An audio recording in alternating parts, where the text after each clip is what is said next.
Anne-Sophie Dourne, directrice générale des services de la ville de Saint-Denis depuis juillet 2020. Alors j'ai un parcours un petit peu atypique pour une DGS, puisque j'ai d'abord eu une première partie de parcours dans les domaines de la formation et de la recherche en sciences politiques et des premières expériences de politique publique dans les domaines de l'éducation, de la culture et du sport en particulier. Et je suis par ailleurs originaire de ce territoire et de ces territoires qui entourent la ville de Saint-Denis. Et si je suis venue à Saint-Denis en juillet 2020, au moment de cette bascule électorale importante, c'était pour répondre à un double défi, celui d'accompagner le nouveau maire dans la transformation de l'administration et dans la transformation de sa ville, et d'autre part de préparer au mieux la ville à la fois à ses défis, mais aussi à l'accueil des Jeux Olympiques et Paralympiques de 2024.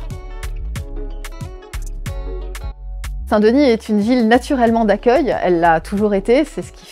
qui fait son histoire, et on dit souvent que dans notre ville, finalement, toutes les langues du monde sont parlées, et donc parce que nous sommes une ville-monde, nous pouvons accueillir le monde. Mais au-delà de cette diversité de la population, c'est aussi une habitude, depuis 1998, de l'accueil des grands événements sportifs,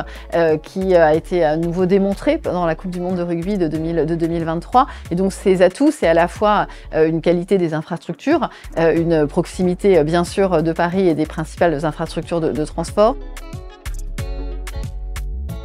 En termes de temporalité, cela nous a amené à un rythme différent qui est celui normalement d'un mandat municipal de 6 ans, puisqu'il s'agissait d'être prêt à la fois pour la Coupe du Monde de rugby à l'automne 2023 et pour ces Jeux Olympiques de l'été 2024, et donc de conduire les réformes et la transformation de l'administration sur un temps plus court que celui qui aurait été le mandat ordinaire.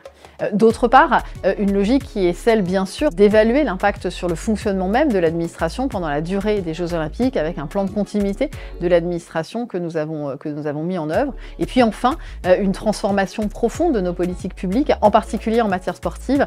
pour que ces Jeux Olympiques et l'accueil de ces grands événements sportifs soient véritablement un héritage et viennent transformer nos politiques publiques et nos manières d'agir sur le territoire.